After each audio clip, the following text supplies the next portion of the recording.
আর্জেন্টিনার কোনো খেলোয়াড় মেসির আগে মাঠে প্রবেশ করতে চায় না, কারণ সে আমাদের ক্যাপ্টেন। যখন আমি তাকে আমার সামনে দেখি তখন আমি নিরাপদ বোধ করি, যেন ম্যাচ শুরু হওয়ার আগেই আমরা বিজয়ী। আমরা তার কাছে ঋণী। বিশ্বকাপ এবং কোপা আমেরিকা জয়ের কারণ তিনিই ছিলেন।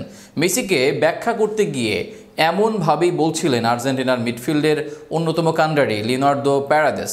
মেসি তার কাছে বড়র থেকেও আরও বড় কিছু। মেসিকে নিয়ে প্যারাদেসের উক্তিকে ঘিরে বিস্তারিত থাকছে প্রতিবেদনে।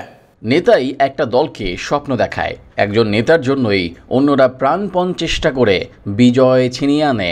আর তেমনই এক যোগ্য নেতা আর্জেন্টিনার লিওনেল মেসি, যাকে সম্মান করা যায় প্রাণ খুলে, যার জন্য জীবন বাজি রেখে ঝাঁপিয়ে পড়া যায় যুদ্ধে।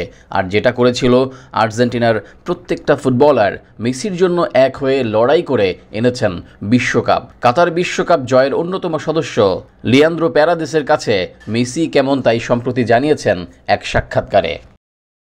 বিশ্বকাপ জয়ের আগে সবচেয়ে খারাপ ছিল এই আর্জেন্টিনা দল। জাতীয় দলে মেসির চেয়ে বেশি হতাশ এবং সমালোচিত আর কোনো খেলোয়াড় ছিল না।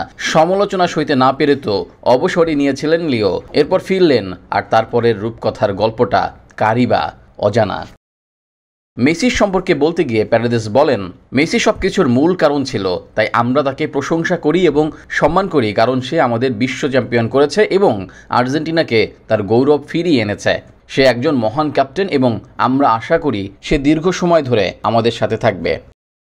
প্যারাদেস আরও জানান, মেসির আগে আর্জেন্টিনা দলে কেউ কখনো মাঠে প্রবেশ করে না। এটা লিওর প্রতি আমাদের সম্মান।